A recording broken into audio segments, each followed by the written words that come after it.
All right. Well, originally my plan was to be done in 20 lessons.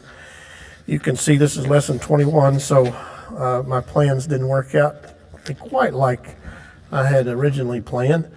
Then I thought, well, we'll get it wrapped up tonight, and then I got to looking at it, and we got two chapters. We got chapter 20, we got chapter 21. And I've got 2 Wednesday nights before Winter Bible Study. I got this one and I got next week. And I thought, well, it's kind of silly on my part to try to cram 2 chapters into one session and then get to next week and go, okay, what am I going to do for 1 week? Because you don't want to start a new study right before Winter Bible Study and then have to break for 2 weeks. So it just makes it seems good to the Lord and to me, I guess, that we're going to do chapter 20 this week. We'll do chapter 21 next week, and that will lead us right into Winter Bible Study, and we'll come right out of Winter Bible Study into a brand new study, and it will be a surprise. But it'll be you'll like it, and there's a bonus that goes with it. There's an optional field trip that goes with the study.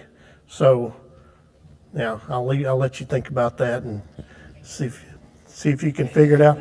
Well, snacks, possibly snacks, but that's the snack meister there. The snack meister there. That's right. All right. So as we get to chapter 20, let's just kind of recap. It is dark days in the land of Israel.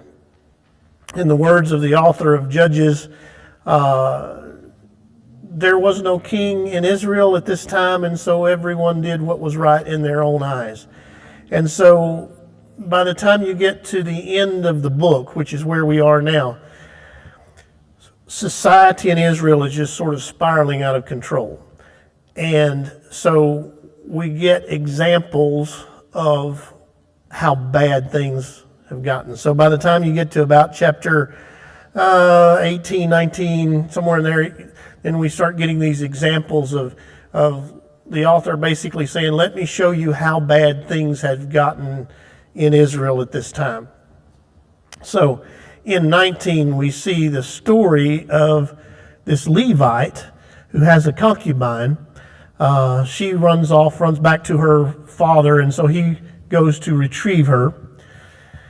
He's bringing her back, and they decide to spend the night against better advice and better judgment. They decide to spend the night in the town of Gibeah in the tribe of Benjamin. Now, the men of Gibeah come and surround the house, and it's pretty much a repeat of the scene of Sodom and Gomorrah. I mean, they come and they want to. We got kids in here, so I'm gonna pick my words more carefully tonight than I might otherwise. They want the man, and they want him brought outside. Instead, he says, I have my concubine, and so he basically throws her to them, and they assault her all night long. She basically crawls to the threshold of the door, presumably beating to get in. He doesn't open it because, here's a man of great chivalry, right? Don't hurt me. Take my concubine. I'm not going to open the door for her because they might come in and hurt me. So the next morning he comes out, kind of kicks her a little bit and says, let's go. She says, she says nothing because she's dead. She says nothing. She just lays there. And so then he takes and cuts his concubine up into 12 pieces and ships them to the 12 tribes of Israel, all over Israel. So when you get to chapter 20, all of the tribes are convening, and they want to know, first of all, what's this all about? And what are we, as the nation of Israel, what are we going to do about it? So that's what chapter 20 is all about. Why in the world did I receive a leg of a concubine in the mail the other day, and what does this mean, and what should we do about it? So that's where we are. Let's take a look. I'm in verse 1 of chapter 20. So all the children of Israel came out from Dan to Beersheba, as well as from the land of Gilead, and the congregation gathered together as one man before the Lord at Mizpah. And the leaders of the people, all the tribes of Israel, presented themselves in the assembly of the people of God, 400,000 foot soldiers who drew the sword. Now the children of Benjamin heard that the children of Israel had gone up to Mizpah. Then the children of Israel said, "Tell us, how did this wicked deed happen?" So the Levite, the husband of the woman who was murdered, answered and said, "My concubine and I went into Gibeah, which belongs to Benjamin, to spend the night. And the men of Gibeah rose against me and surrounded the house at night because of me. They intended to kill me, but instead they ravished my concubine so that she died. So I took hold of my concubine, cut her in pieces, and sent her throughout all the territory of the inheritance of Israel, because they committed lewdness and outrage in Israel. Look, all of you are children of Israel, give your advice and counsel here and now." So all the people arose as one man, saying, "None of us will go to his tent, nor will any turn back to his house. But now this is the thing which we will do to Gibeah. We will go up against it by lot. We will take 10 men out of every 100 throughout all the tribes of Israel, 100 out of every 1,000, 1,000 out of every 10,000, to make provisions for the people, that when they come to Gibeah in Benjamin, they may repay all the vileness that they have done in Israel." So all the men of Israel were gathered against the city, united together as one man. The tribes of Israel sent men through all the tribe of Benjamin, saying, "What is this wickedness that has occurred among you? Now therefore deliver up the perverted men who are in Gibeah, that we may put them to death and remove the evil from Israel." But the children of Benjamin would not listen to the voice of their brethren, the children of Israel. Instead, the children of Benjamin gathered together from their cities to Gibeah to go to battle against the children of Israel. And from their cities at that time, the children of Benjamin numbered 26,000 men who drew the sword, besides the inhabitants of Gibeah, who numbered 700 select men. Among all this people were 700 select men who were left-handed. Everyone could sling a stone at a hair's breadth and not miss. Now, besides Benjamin, the men of Israel numbered 400,000 men who drew the sword. All of these were men of war. All right, let's talk a little bit about this. As we said, it was dark days in Israel. Everyone did what was right in their own eyes. Yet, as chapter 20 starts, we see here that it appears like the nation as a whole wants to do the right thing in this situation. Now, why do I say that? What would make me say that? What do you see here? Yeah, so they say to Benjamin, give us the guilty party so that we can punish them. What else do they do? What do they do first? Yeah, they assemble. They come together as one. This is something that's not happened in Israel in a while. Is that you now have the nation united as one, and they appear before the Lord, and they intend on bringing about justice. In other words, they understand that something wrong has taken place in our nation, and we want justice. So this is a positive thing. At least the nation had not fallen to the point that it did not want to bring the guilty parties to justice. Woe to a nation who neglects justice. But at least Israel had not fallen that part. Now they come to the Levite. They want to know, what's this all about? And the Levite is there, and he speaks up. And he tells the truth, but not necessarily the whole truth. Now, why do I say that? He didn't tell it, did he? He said, what does he say? He says, my concubine and I went to Gilead, which belongs to Benjamin. That part's true. The men of Gibeah arose against me, surrounded the house at night because of me, and they intended to kill me. Well, that's not really what they were intending to do to him, but he leaves out that part. Instead, they ravished my concubine so that she died. Okay, what is he leaving out here? That he's at least as responsible for her death as anybody. I was scared, so I kicked her out there to them. Then I took hold. Look how matter of factly he states. This is his concubine. I mean, it's pretty much equivalent to a wife. I mean, without all of the legal aspect of it. But I took hold of my concubine, cut her in pieces, and sent her throughout the territory. I mean, this is his wife. I mean, imagine if, somebody said, what happened?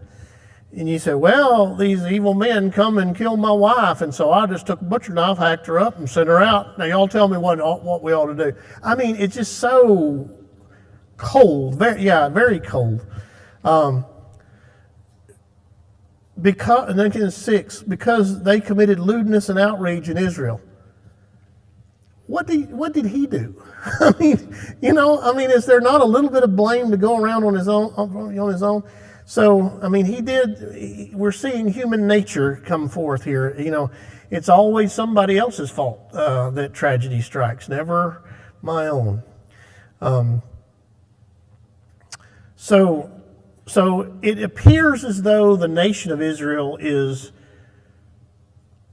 wanting and willing to do the right thing. On the other hand, it appears that the tribe of Benjamin is not going to handle the situation the right way. Why do we say this?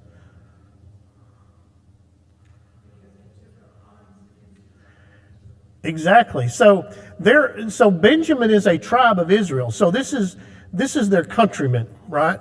So when Israel goes to war against Benjamin, what you really have is a civil war in Israel, if you want to look at it in those terms.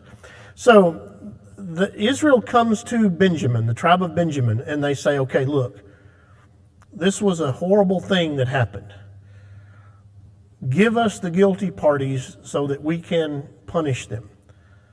They didn't want to go to war against their brothers. They didn't seek that. All they sought was, give us the guilty ones so that justice can be served. And Benjamin refuses to turn over the guilty people, and they line up to go to war, to go to battle against Israel. So it's Benjamin that prepares to go to war against Israel first, rather than Israel being, the one that's, going to attack Benjamin. They're the ones that seem to be itching for a fight here. Now, just from the sheer number standpoint, who would you think would win this battle pretty easily? You'd think Israel would. I mean, they got 400,000 against 26,000. I mean, the numbers certainly would be in Israel's favor. We are told that Benjamin had, the inhabitants of Gibeah, had 700 choice men, select men, and they were left-handed, which gives them a bit of an advantage because you're expecting someone to strike with the right hand, not the left. And they're all expert marksmen. They could sling a stone at a hair's breadth and not miss. So they had some advantage in that, but sheer numbers alone, you would think, certainly favored Israel. Now, the nation of Israel is assembled. They come together, and they're going to bring about justice, and if they have to go to war to do it, they will. And they says none of us will go back to his tent or turn back to his house. But this is the thing which we will do to Gibeah. We will go up against it by lot. And so they're getting ready to go to battle to make things right. Now, what's the irony of the nation of Israel assembling against Benjamin?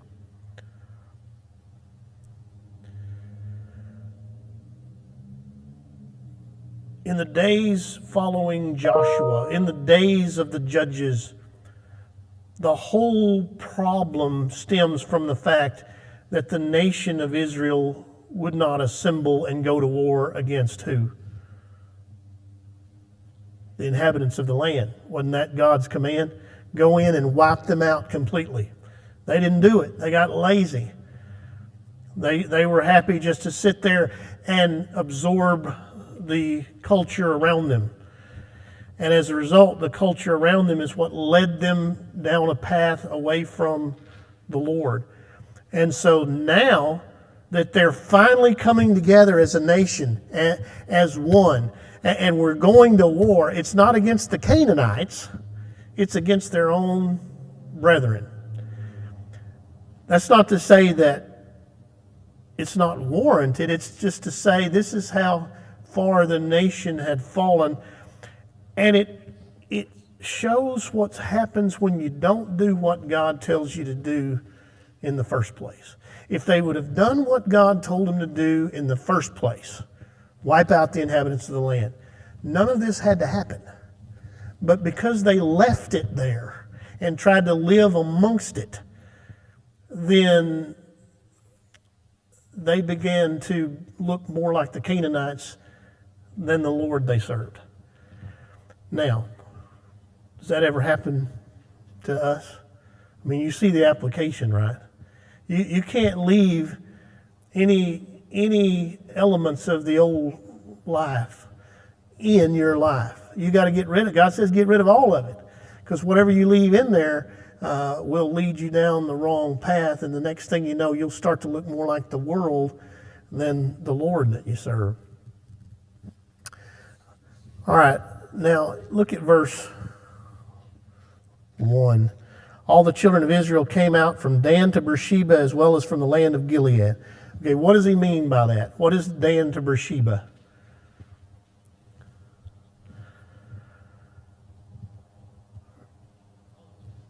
Yeah, so basically it would be like saying from Maine to Key West.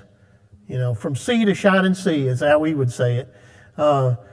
In other words, Dan would have been the furthest point north, Beersheba the furthest point south in the land of Israel, and then Gilead was the land east of the Jordan River.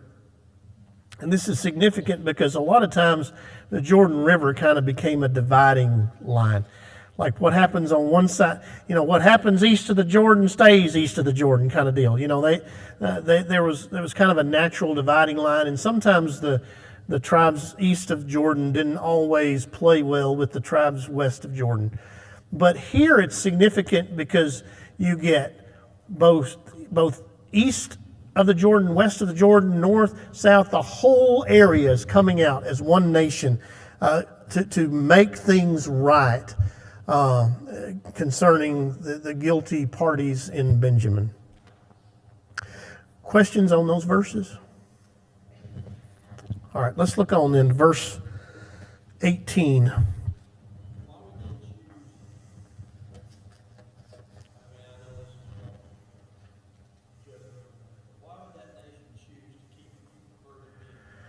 You know, I don't know, unless there was more than just a few. You know, maybe they're all, maybe the whole tribe is, maybe these men were representative of the attitude of the whole tribe. Perhaps, you know. For whatever reason, they were a tribe that were so perverted that they called evil good and good evil. Now, what's the application there? Well, we're not far off from it today, are we? All right, let's take a look at verse 18. Now, the children of Israel arose and went up to the house of God to inquire of God. There's another good sign. They said, which of us shall go up first to battle against the children of Benjamin? And the Lord said, Judah first. So the children of Israel rose in the morning and encamped against Gibeah. The men of Israel went out to battle against Benjamin, and the men of Israel put themselves in battle array to fight against them at Gibeah. And then the children of Benjamin came out at Gibeah, and on that day cut down to the ground 22,000 men of Israelites. How'd that happen?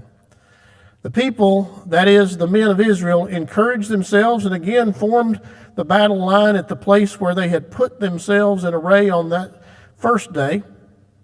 Then the children of Israel went up and wept before the Lord until evening and asked counsel of the Lord, saying, shall I again draw near for battle against the children of my brother Benjamin? And the Lord said, go up against him. So the children of Israel approached the children of Benjamin on the second day. And Benjamin went out against them from Gibeah on the second day and cut down to the ground 18,000 more of the children of Israel. All these drew the sword. What is going on here? Verse 26, then all the children of Israel, that is, all the people, went up and came to the house of God and wept. They sat there before the Lord and fasted that day until evening. They offered burnt offerings and peace offerings before the Lord. So the children of Israel inquired of the Lord. The ark of the covenant of God was there in those days. And Phinehas, the son of Eleazar, the son of Aaron, stood before it in those days, saying, shall I yet go out to battle against the children of my brother Benjamin, or shall I cease? And the Lord said, go up, for tomorrow I will deliver them into your hand. Then Israel set men in ambush around Gibeah. The children of Israel went up against the children of Benjamin on the third day and put themselves in battle array against Gibeah as at other times. So the children of Benjamin went out against the people and were drawn away from the city, and they began to strike down and kill some of the people as at the other times in the highways, one of which goes up to Bethel and the other to Gibeah, and in the field about 30 men of Israel. And the children of Benjamin said, they are defeated before us as at first. But the children of Israel said, let us flee and draw them away from the city to the highway. So all the men of Israel rose from their place, put themselves in battle array at Baal Tamar. Then Israel's men in ambush burst forth from their position in the plain of Geba. 10,000 select men from all Israel came against Gibeah, and the battle was fierce, but the Benjamites did not know that the disaster was upon them. Then the Lord defeated Benjamin before Israel, and the children of Israel destroyed that day 25,100 Benjamites. All these drew the sword. All right. So this is kind of an interesting turn of events. We wouldn't have expected quite this to happen. There's some things here that tell us that society in Israel is unraveling. What do you see?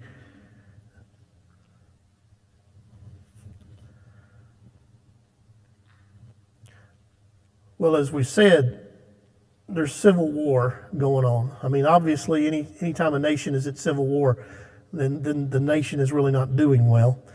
Also, we talked about the unwillingness of Benjamin to to bring the guilty parties to justice. So, society is unraveling. It truly is a time when there is no king in Israel and everyone is doing what's right in his own eyes.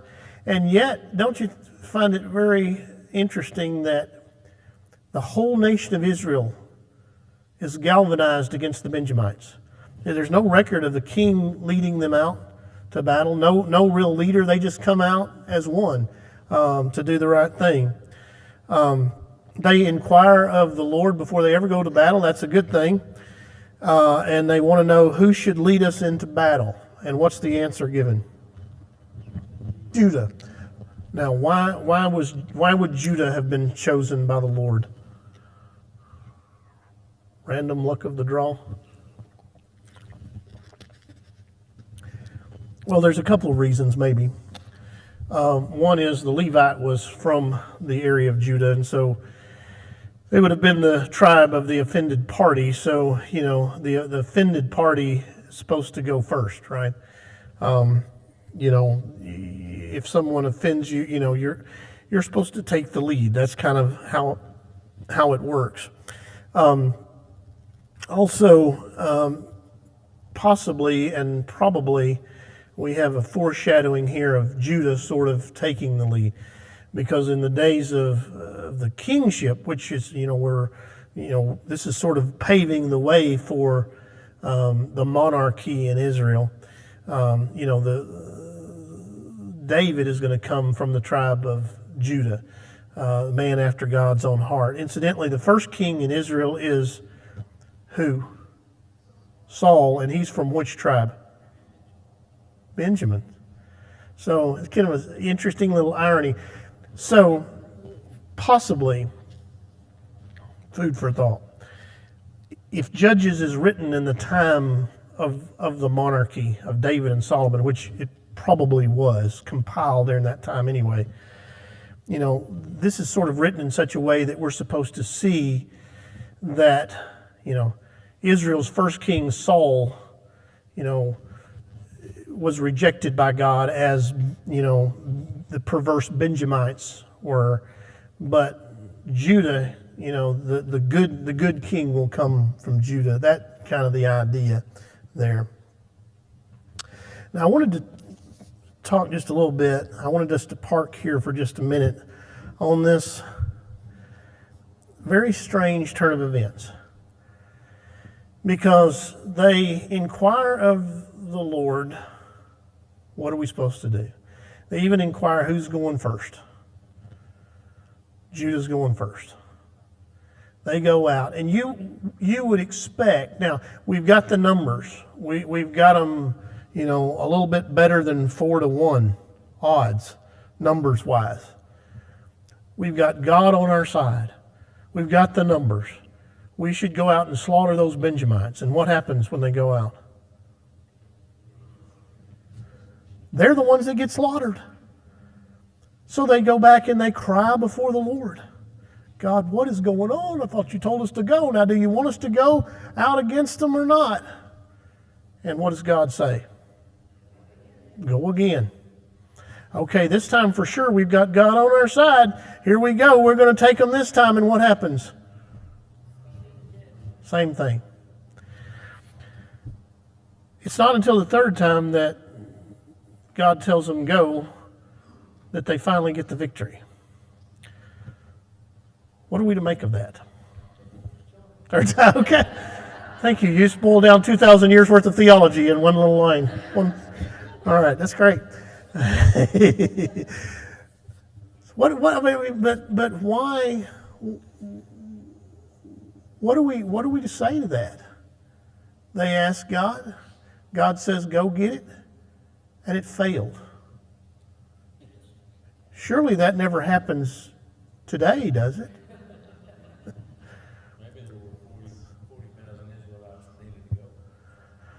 Possibly, yeah, possibly, yeah. Here's, I think, the lesson that we get out of this. Look, just because you're in God's will doesn't mean you're always going to win the victory. And I think that's an important lesson to learn. That majority rules, but majority isn't always right. I mean, a lot of times, in church, as I look back over my, goodness, if I could count youth ministry too, I've been in ministry now for 32, 33 years, something like that. I've won some, but I've lost some too. I have gone into meetings and gone into confrontations that I knew I was in God's will. I knew I was in the right. I'd prayed about it, and I was convinced that I'm doing what God wants me to do. I'm leading the church the way the Lord wants me to lead it, but I still lost. And I come to realize that the world sees success as victory. I've got to win. If I'm going to be successful, I have to win. But God doesn't see success as victory. He sees success as faithfulness. If God tells you to go and you lose, that's still success if you're following God. I told God, I understand I can't win all of them. I'd just like to win one every once in a while. But look, in your life, don't count success in the Christian walk as whether or not I won or I lost. Count it, was I doing what God told me to do?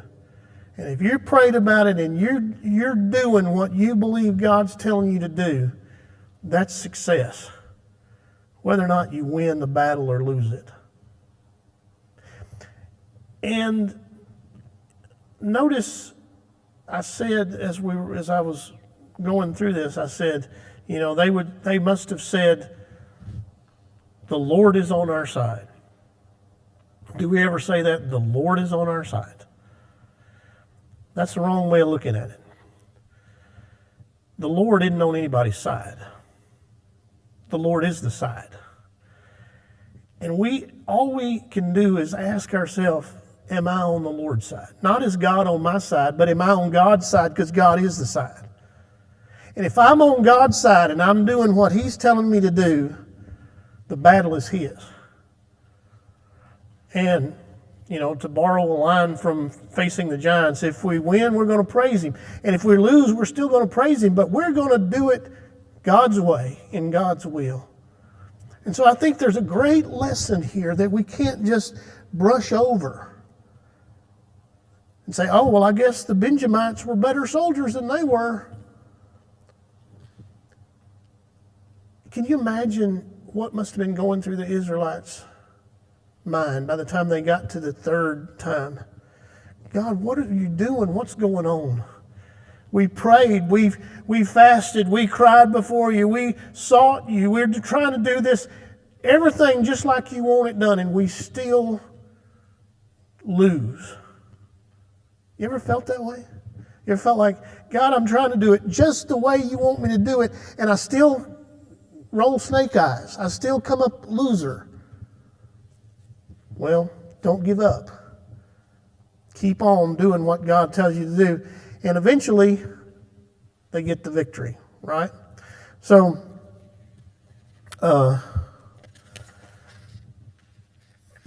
this is the test of faith that they're facing in the third battle. They're already defeated twice by an inferior force. Now God's saying, go do it again. You go do it again. Would you have had the faith to do it? If you'd already twice tried to do it God's way and got kicked in the teeth both times, and God says, line up and do it again, would you do it? Would you have the faith to do it? They did, and they got the victory that time. Huge test of faith here. And it's not just for nations, it's for people. You're not going to win every time, even when God says, go do it. It's okay to take a loss if you're doing what God's telling you to do, because that still counts as success. On that day when we stand before Jesus, He's not going to say, well done, you won a whole bunch of battles for me. What is He going to do? He's going to say, well done, my good and faithful servant. Sometimes you win, sometimes you lose, but success comes in faithfulness, is the idea. Questions or comments on that?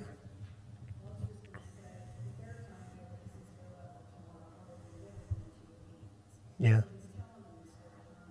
Yeah. This is it. Yeah. Go. That's right. Yeah. They have a direct word this time. This one will be successful. But imagine the faith it would have taken to go, because you've already failed twice against a far inferior troop. I mean, you outnumber them, 4-1 or more. So now to go again, I mean, you have to be asking yourself, did I hear God wrong? I mean, am I losing my mind? Did I hear God right? Did he really say go? And if so, what's happened? Why is this failing? God says, line up and go again. And sometimes he just wants to know, do you have the faith to line up and go again? You've already been kicked in the teeth twice. Do you have the faith to line up and go again? You can't quit till God says quit. You got to keep lining up and going again. All right, let's look on into verse 36.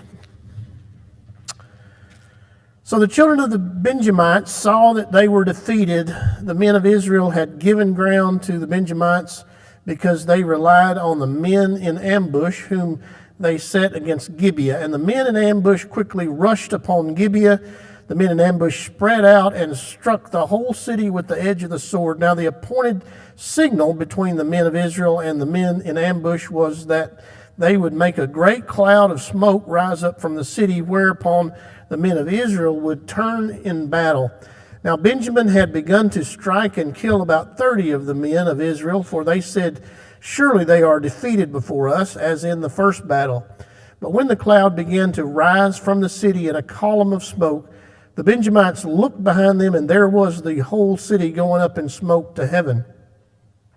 When the men of Israel turned back, the men of Benjamin panicked, for they saw the disaster had come upon them. Therefore they turned their backs before the men of Israel in the direction of the wilderness.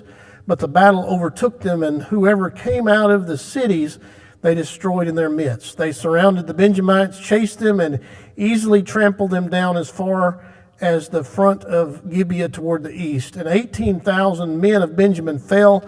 All these were men of valor. And they turned and fled toward the wilderness to the rock of Rimmon, and they cut down 5,000 of them on the highways. Then they pursued them relentlessly up to Gidom and killed 2,000 of them. So all who fell of Benjamin that day were 25,000 men who drew the sword. All these were men of valor. But 600 men turned and fled toward the wilderness to the rock of Rimmon, and they stayed at the rock of Rimmon for 4 months. And the men of Israel turned back against the children of Benjamin and struck them down with the edge of the sword from every city, men and beast, all who were found. They also set fire to all the cities they came to. Okay, so this is our little wrap-up story. Benjamin finally gets their just deserts, and Israel finally gets the victory. Third time was, in fact, a charm. So now, militarily speaking, just from a military strategy standpoint, taking the theology aspect out of it, how were they able to achieve this victory? What did they do? Yeah, they set an ambush. They set an ambush for them. And the Benjamites, think, oh, we're defeating them like always before. And probably after they had defeated them twice, probably a little bit of overconfidence. And so they leave, and then they look behind them, and hey, why is there smoke rolling out of our city back there? And so the ambush is on. Now, theologically speaking, how were they able to defeat the Benjamites? Yeah, from the Lord gave them victory. Why did he give them victory? Why? Because he liked Israel better than Benjamin? Why?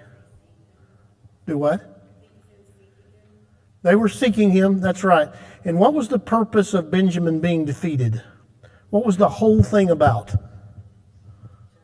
Justice and judgment. Now, who ultimately holds that in his hand? God. The guilty parties weren't going to escape God. They might have defeated man, which they did twice, but ultimately they weren't going to defeat God. And so this is God bringing about his judgment on this wicked and perverse people.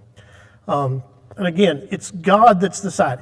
Israel won because Israel was on God's side, not because God was on Israel's side. And that's important. If you win, it's not because God likes you more than he does somebody else. It's because God is accomplishing his purpose. And you're on the right side of that. And if you're not on the right side of it, then you're going to be on the losing end of things. That's the way it works. Now, we get this little statement in verse 48 that they strike down with the edge of the sword from every city, men and beasts, all who are found, and they set fire to the cities. Why? Maybe that's a too open-ended of a question. Does it seem cruel to you? We're going to kill the baby animals too. All right, so this is standard practice in holy war.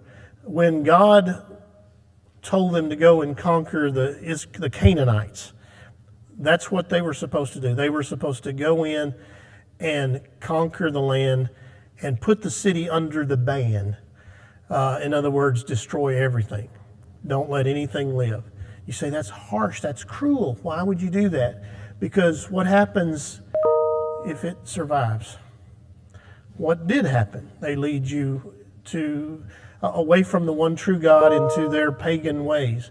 And so they were now catch how significant this is. This is Israelites treating their own countrymen as if they were pagan Canaanites. And they conquer their cities and put them under the ban. So your blanks there are, it's consistent with holy war and putting a city under the ban. Is that? Questions on those verses? So I gave you a few little theological application questions here that I want us to ponder tonight. First one is this.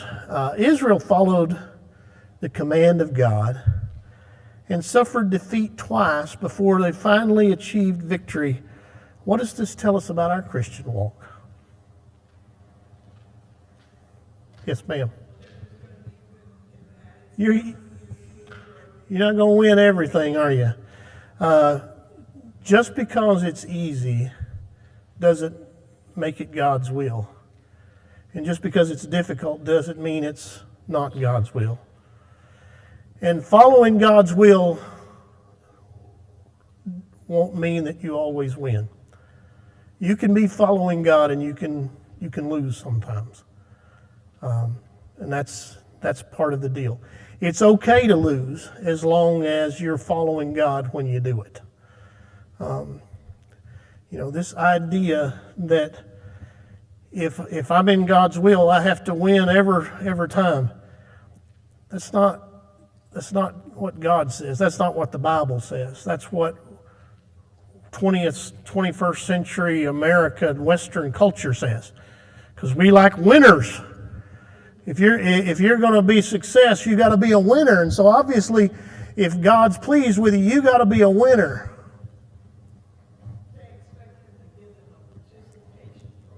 Yeah. One of the most godly, faithful men in Scripture was crucified upside down because he didn't want to be crucified, and he didn't feel worthy to be crucified in the same manner as his Lord. Paul ends up spending his last days rotting in a Roman prison.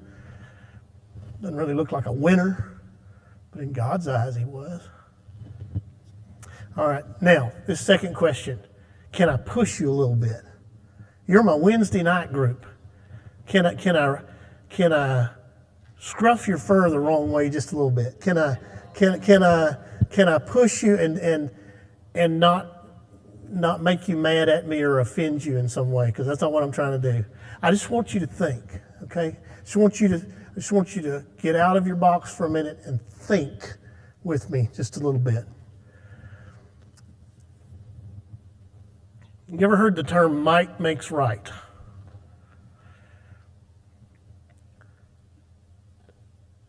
is it ever applied to America? What does this passage have to say about that?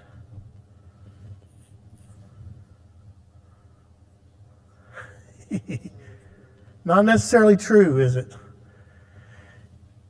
You know, this passage tells me that just because you may be more powerful doesn't make you more moral or more right.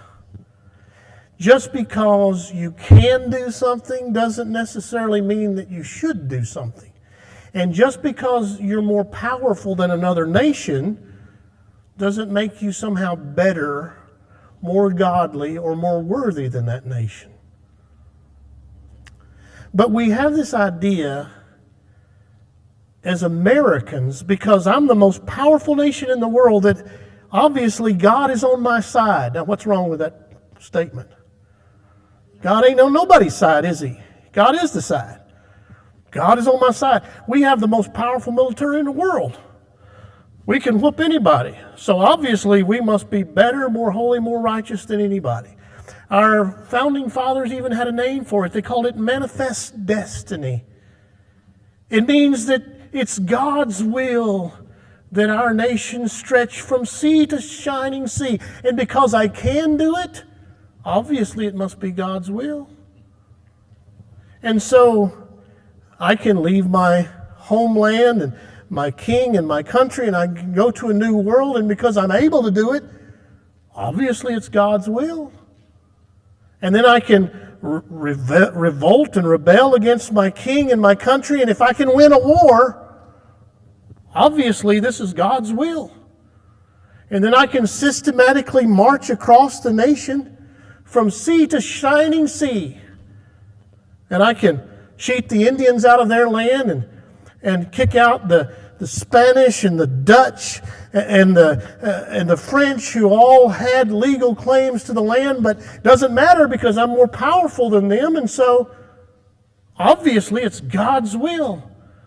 And I can move across the land, raping, plundering, and pillaging from sea to shining sea because I'm powerful enough to do it, so it must be God's will. And then I can go and I can become the most powerful nation in the world and have the most powerful military in the world. And I can insert myself as the world's police officer. And I can stick my nose into everybody's business but my own. And I can go and jump in the middle of fights that I have no business in, but because I'm bigger than everybody else, obviously it must be God's will. And to borrow a line from Jurassic Park, we were so busy trying to figure out whether or not we could that nobody stopped to ask whether or not we should. And just because we're more powerful doesn't mean we're more godly, doesn't mean we're more righteous. Just because God has allowed us to march across and do what we've done doesn't mean he loves us more than the people we've stomped on to do it.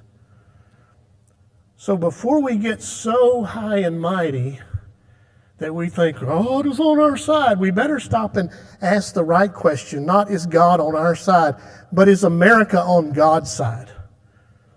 Because Benjamin won a lot too before they finally had their day. And if America doesn't humble themselves and check themselves a little bit, we may be in for a humbling as well. Now you can rebuke me and say what you want to. That's my 2 cents on it anyway. And I love America, and I'm very patriotic. But I also see the truth when it's there before me.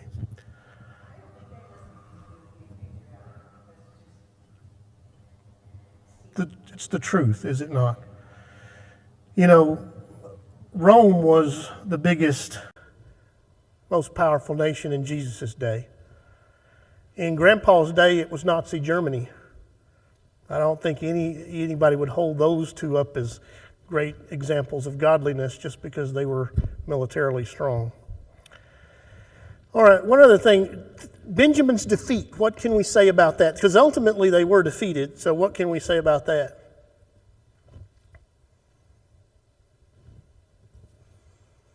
You know, ultimately, we always eventually reap what we sow, don't we? Evil may win the day, but it will never win out in the end. You know, it may win a momentary battle, but ultimately good will triumph, and ultimately God is going to judge sin and evil, and so you may win the day. Evil may win the day over good for a little while, but eventually you will reap what you sow. So, all right. I got dangerously close to preaching there at one point tonight. All right. Questions or comments on our study tonight? So, next week we will finish up with chapter 21, and then we'll be ready to roll into winter Bible study, which will be on the Sermon on the Mount. So that'll be a really good study, I think.